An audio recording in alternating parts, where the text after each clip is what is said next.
எப்பவும் ஒரு அமைதி இருக்கணும்னு நாம எல்லாருமே ஆசைப்படுவோம் இல்லையா? ஆனா அது எப்படி? அத பத்தி தான் நாம இன்னைக்கு கொஞ்சம் பார்க்க போறோம். வாங்க. உங்க மனசு எப்பவாச்சும் ஒரு சீசா மாரி மேலயும் கீழயும் போற மாதிரி ஃபீல் பண்ணிருக்கீங்களா? ஒரு நிமிஷம் சந்தோஷத்துல வானத்துல பறப்போம், அடுத்த நிமிஷமே சோகத்துல டக்குன்னு கீழ வந்துடுவோம். இந்த எமோஷனல் ரோலர் கோஸ்டர் நம்ம எல்லாருக்குமே நல்லா தெரிஞ்ச ஒண்ணுதான். நமக்கு பிடிச்ச ஒரு விஷயம் நடந்தா கொண்டாட்டம் தான். ஆனா நம்ம விரும்பாத ஒண்ணு நடந்தா, இல்ல நம்ம எதிர்பார்த்தது கிடைக்கலன்னா போதும், நம்ம உலகமே இருண்டு போன மாதிரி ஆயிடும். கரெக்டா? இது வேணும், இது வேண்டாங்கிற ஆட்டம் தான் நம்ம மன அமைதிய கெடுக்குது. ஆனா இந்த மேல கீழ போற ஃபீலிங்க்கு பதிலா வேற ஒரு வழியில ஃபீல் பண்ண முடிஞ்ச அப்படி இருக்கும். அதாவது உள்ளுக்குள்ள எப்பவுமே ஒரு மாதிரி ஸ்டெடியா அமைதியா இருக்க முடிஞ்சா, ஆமாங்க, அப்படி ஒரு வழி இருக்கு. அதுக்கு பேரு தான் உண்மையான அமைதி. இது வேணும்னு தீவிரமா ஆசைப்படுறது, இது வேண்டான்னு தீவிரமா வெறுக்கிறது. இந்த ரெண்டு பிடியில இருந்தும் நம்ம விடுபடும்போது கிடைக்கிற ஒரு ஆழமான பீஸ்ஃபுல்லான ஃபீலிங். சிம்பிளா சொல்லணும்னா அமைதிங்கிறது வெளியில இருந்து வர்றதில்ல, அது நம்ம மனசு சம்பந்தப்பட்டது.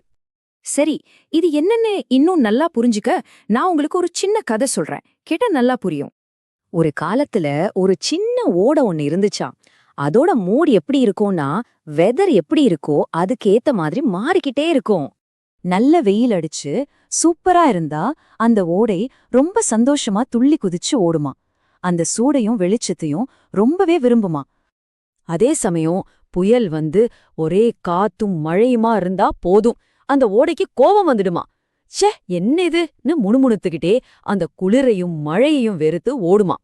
இப்படி போயிட்டு இருக்கும்போது ஒரு நாள் அந்த ஓடை தன்னோட வழியில ஒரு பெரிய அமைதியான பாறைய பாத்துச்சு. அது அசையாம அப்படியே நின்னுட்டு இருந்துச்சு. ஓடைக்கு ஒரே ஆச்சரியம். அது பாறைகிட்ட போய், சூரியன் வந்தாலும் சரி, புயல் வந்தாலும் சரி, நீ மட்டும் எப்பவும் அமைதியா இருக்கன்னு கேட்டுச்சு. அதுக்கு அந்த பாறை சொல்லுச்சாம், சூரியன் என்ன சூடாக்குது, புயல் என்ன குளிர்ச்சியாக்குது, நான் ரெண்டையுமே வரவேற்கிறேன். அதனால நான் எப்பவும் அமைதியா இருக்கேன்.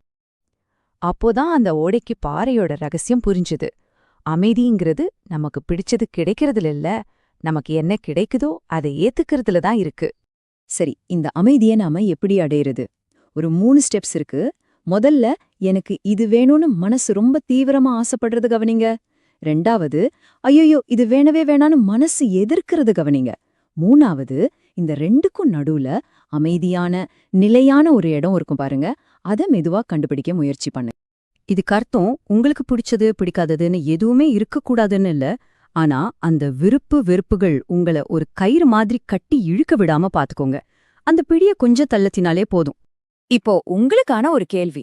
இன்னைக்கு உங்களுக்கு பிடிக்குதோ இல்லையோ, உங்களால மனசார வரவேற்க முடிஞ்ச ஒரு சின்ன விஷயம் என்ன? யோசிச்சு பாருங்க.